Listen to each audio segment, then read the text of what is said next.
Agora sim. Então, primeiramente, eu queria cumprimentar, né, a iniciativa do senador Paim de estar organizando esse debate, todos os presentes, né? Aliás, a nossa mesa está bem gaúcha hoje aqui, né?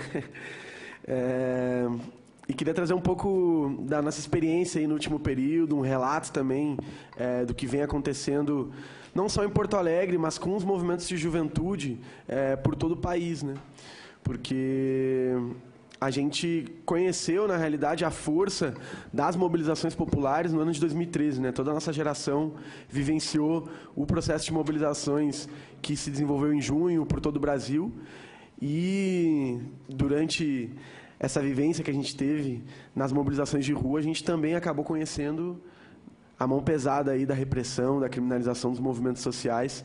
E exatamente agora, né, no ano que a gente está descomemorando, né, o cinquentenário da ditadura militar, a gente está tendo que fazer uma série de debates sobre se realmente as mobilizações, a nossa intervenção política nos movimentos sociais, nos locais de estudo, de trabalho, enfim, é algo que pode ser, enfim, compreendido como parte do exercício da cidadania, né? Como foi ensinado, enfim, para a nossa geração. E, essencialmente, o que a gente quer discutir aqui tem a ver com direitos constitucionais mesmo. Né? Liberdade de reunião, de manifestação, liberdade de expressão, do nosso pensamento, das nossas ideias. Né? E, enfim, eu acho que é desse princípio que a gente parte. Esse era o nosso objetivo, apesar de todos os pesares, né, que vem ocorrendo no último período.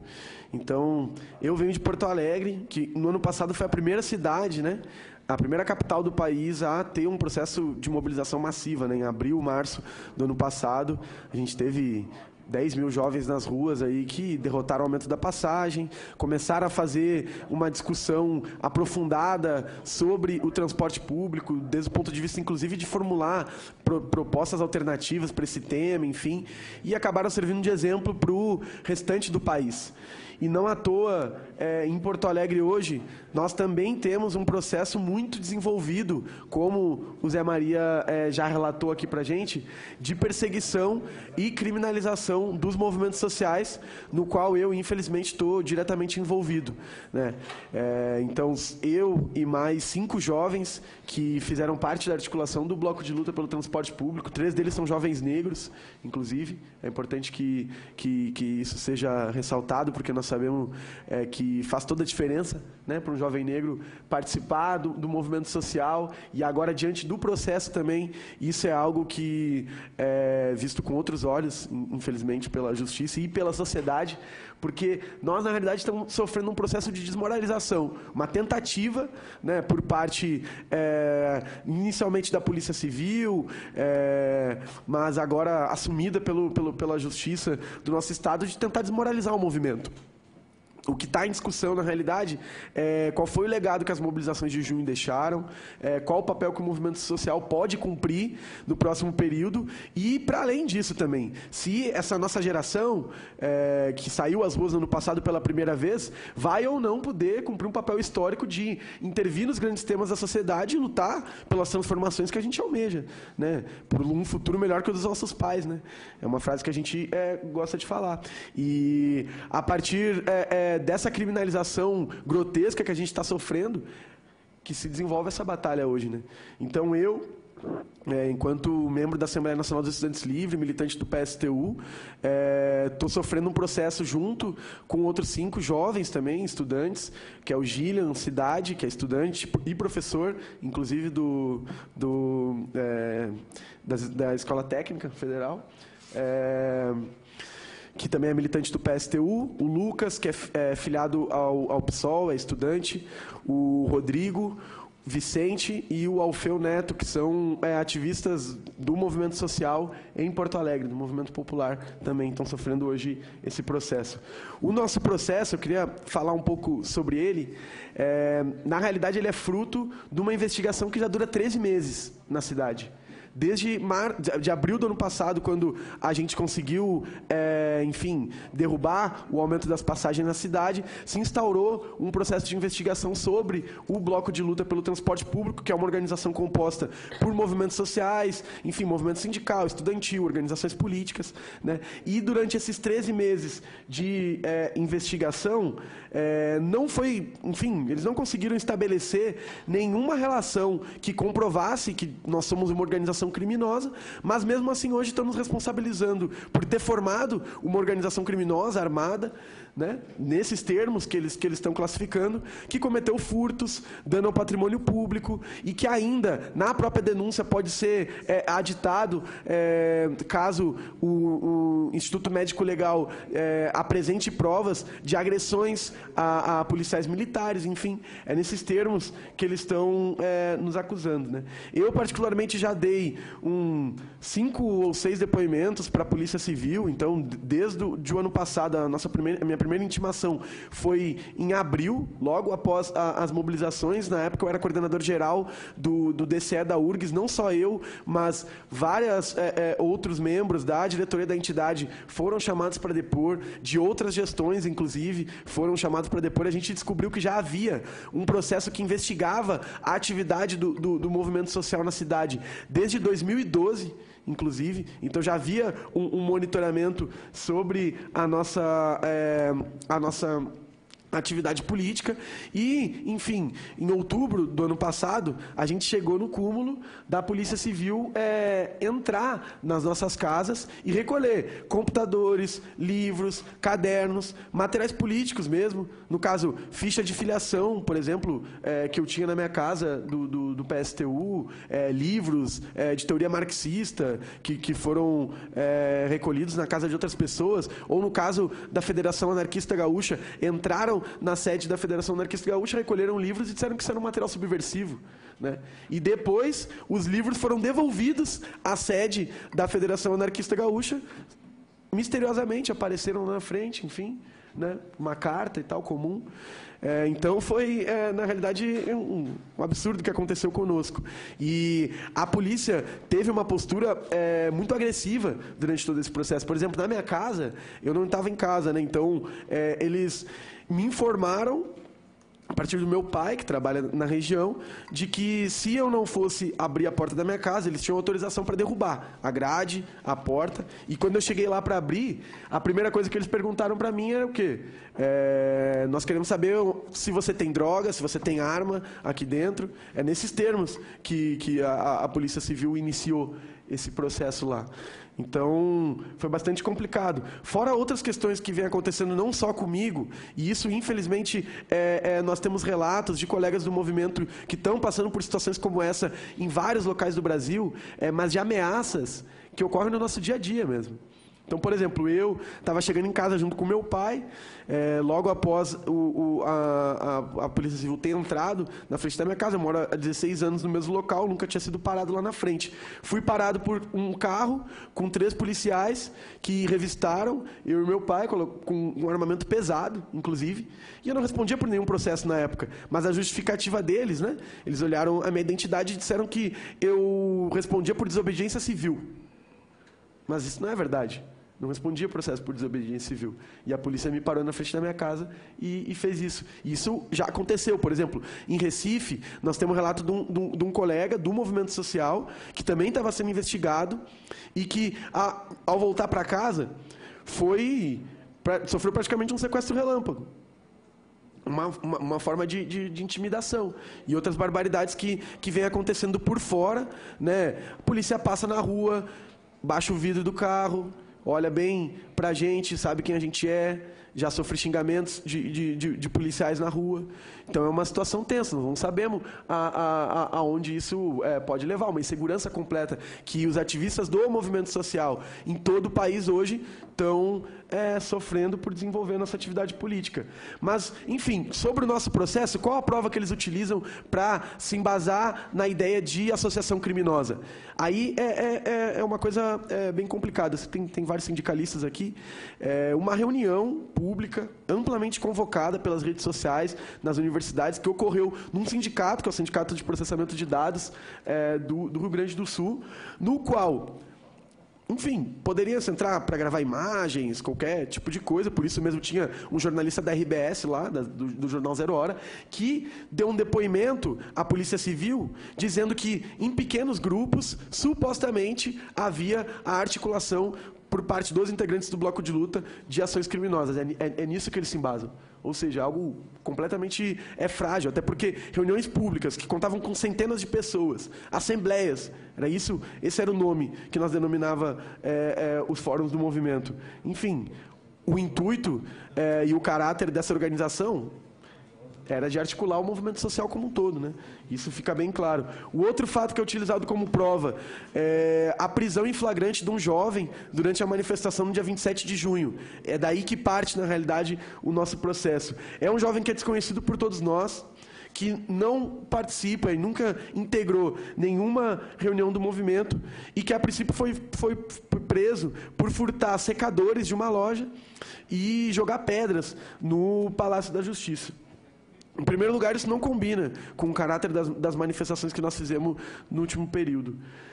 Em segundo lugar, o inquérito não aponta, em nenhum momento, nenhuma prova de que nós temos relação com esse jovem. Mas, a partir daí, o delegado desenvolve uma tese de que nós seríamos os mentores intelectuais dessas ações.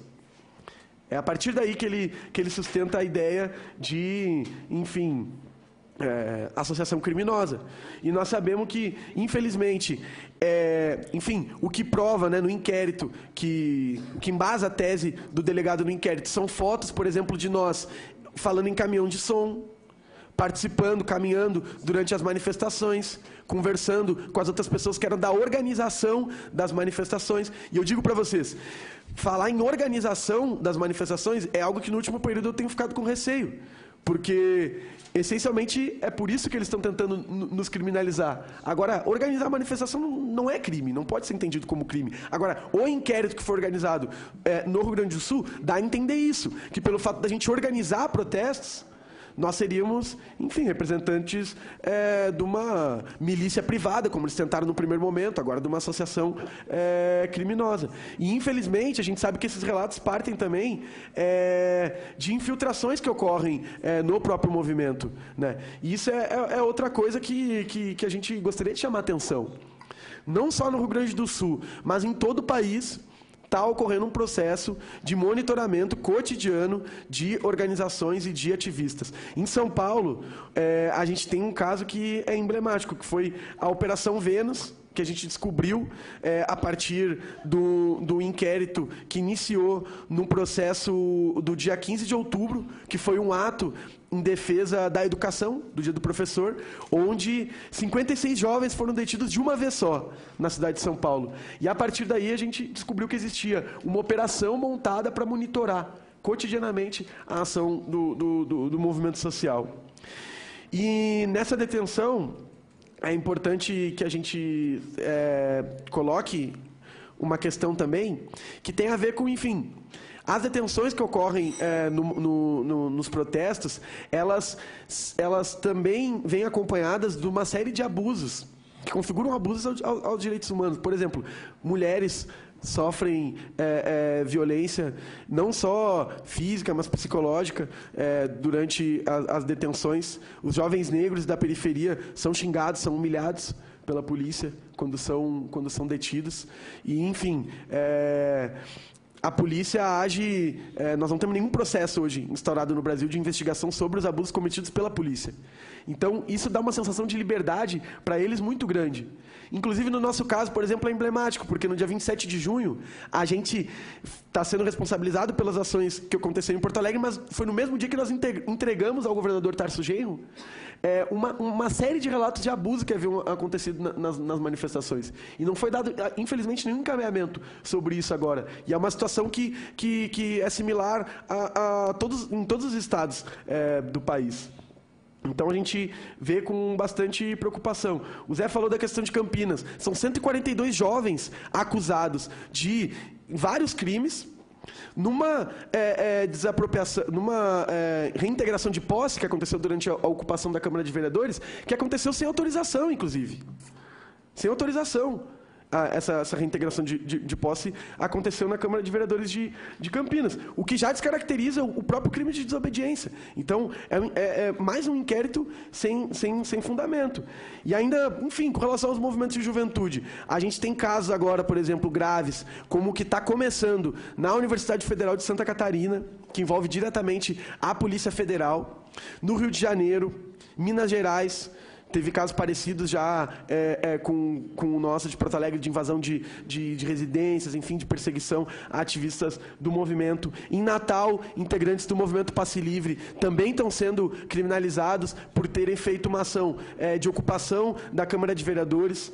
E lá, inclusive, inclui perseguição a parlamentares, como a vereadora Amanda Gurgel, o vereador Sandro do PSOL.